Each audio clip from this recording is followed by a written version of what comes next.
Hello guys, welcome to our YouTube channel. आज हम बात करने वाले हैं एक डोमेन सब्जेक्ट के बारे में जो आपके सीयूटी में आने वाला है, जिसका नाम है अकाउंटेंसी या फिर बुक कीपिंग के नाम से जाना जाता है। तो ये जो सिलेबस है 2026 के स्टूडेंट्स के लिए बनाया गया है। तो इसमें क्या क्या चीजें हैं देखो, क्या क्या चीजें, जो चीज आपने ट्वेल्थ में की थी वही सब चीजें हैं। क्या क्या किया था, जैसे कि अकाउंटिंग फॉर पार्टनरशिप किया था सभी ने, ठीक है। उसके अंदर पार्टनरशिप डीड के बारे में हमने पढ़ा था, फिक्स और फ्लक्चुएशन कैपिटल के बारे में पढ़ा था, division of profit amongst partners था, पीएनएल अप्रोप्रिएशन बनाना था, गारंटी वाले क्वेश्चंस थे, पास्ट एडजस्टमेंट। तो ये सब चीजें हमने पढ़ी है। बस इसको शेप देनी है एमसीक्यू फॉर्म्स में। जब क्वेश्चंस आएंगे वो एमसीक्यू फॉर्म्स में आएंगे, किस तरीके से क्वेश्चन आएंगे वो सभी हम इसमें डालने वाले हैं, ठीक है। इसके बाद बात करते हैं रिकंस्टिट्यूशन ऑफ पार्टनरशिप फॉर्म। वहां पर सबसे शुरुआत में हमने पढ़ी थी गुडविल।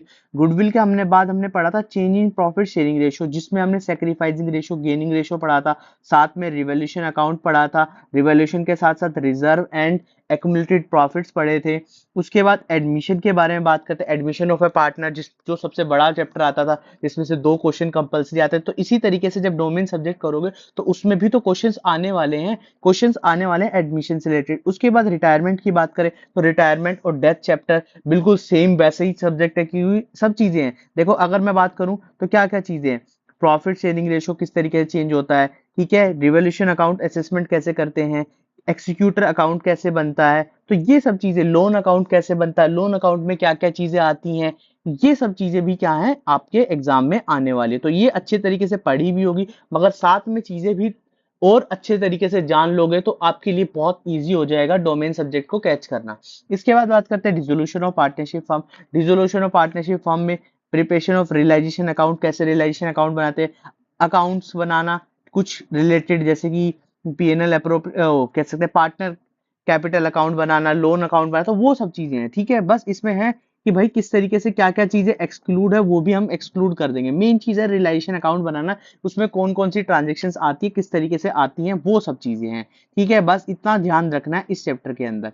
उसके बाद कंपनी आती है, कंपनी के टाइप्स, फीचर्स, थोड़ी सी थ्योरी ज्यादा करनी होगी, कह सकते हैं थोड़ी थ्योरी ज्यादा रखनी पड़ी। फिर शेयर कैपिटल के बारे में, उसके मीनिंग, नेचर, टाइप्स पढ़ने हैं, ठीक है। फिर अकाउंटिंग फॉर शेयर कैपिटल, जिसमें issue and allotment of equity shares, preference share के बारे में पढ़ना, ओवर सब्सक्रिप्शन, अंडर सब्सक्रिप्शन के बारे में पढ़ना, पार और प्रीमियम के बारे में पढ़ना, कॉल्स इन एडवांस और कॉल्स इन एरियर के बारे में पढ़ना। ये सब हमने पढ़ा है ट्वेल्थ में, वही सब है। और सबसे फेवरेट जो टॉपिक आता है, issue of share for consideration other than cash, ठीक है।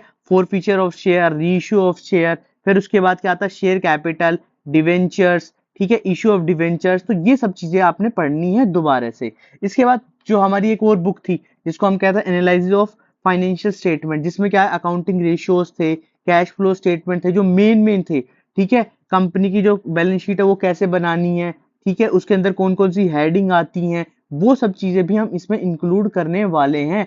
कॉमन साइज और कंपैरेटिव बैलेंस शीट कैसे कैसे बनानी है, वो सब चीजें। अब आती है फिफ्थ यूनिट, ये ऑप्शनल यूनिट है। अगर आप ये वाली यूनिट करते हैं तो ये वाली यूनिट करने की जरूरत नहीं है, तो इसके बारे में हम ज्यादा बात नहीं करेंगे, ना इससे रिलेटेड क्वेश्चंस इतने ज्यादा करने वाले।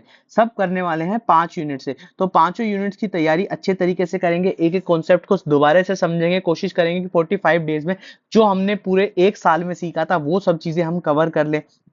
साथ में जो मेन एमसीक्यूज हैं, क्या कह सकते हैं कि जो टॉपिक्स में सबसे ज्यादा जो आने वाले एमसीक्यूज हैं वो सभी इंक्लूड किए जाए। एक एक चीज को इस तरीके से करने वाले हैं कि ताकि आप चीजों को समझो और देखो कि भाई किस तरीके से चीजें आ रखी है। बस थोड़ा सा साथ आपको देना है। क्या डोमेन सब्जेक्ट पूरा पढ़ना चाहिए? अगर आप कहते हो तो ठीक है, जीएटी क्लासेस आपके साथ चल ही रही हैं, सारी क्लासेस रेगुलरली बेसिस पर आ रही हैं, एक एक चीज बड़े अच्छे तरीके से चीजें चल रही हैं, वहां पर वो क्लासेस आपके साथ में चलती रहेंगी। मगर ये डोमेन सब्जेक्ट के लिए अलग से टाइमिंग नोट कर दिया जाएगा। सिर्फ आपको कमेंट बॉक्स में यस लिखना अगर आप चाहते हैं कि डोमेन सब्जेक्ट करा जाए। डोमेन इकोनॉमिक्स भी है, बिजनेस स्टडीज भी है, उन सब के एमसीक्यू क्वेश्चंस भी है। तो मोस्टली जो है कॉमर्स स्ट्रीम के जो बच्चे हैं उन सब के लिए बेहतरीन तरीके से हम एक एक चीजों को बड़े अच्छे तरीके से करने वाले हैं और बहुत अच्छे तरीके से चीजों को बताने वाले हैं। बस आप थोड़ा सा साथ दीजिए, लाइक शेयर सब्सक्राइब जरूर कीजिए, अपने दोस्तों को शेयर कीजिए ताकि उनका भी भला हो सके, उनको भी वो चीज पता चले और साथ में कॉलेज में वो आपके आपके साथ बैठे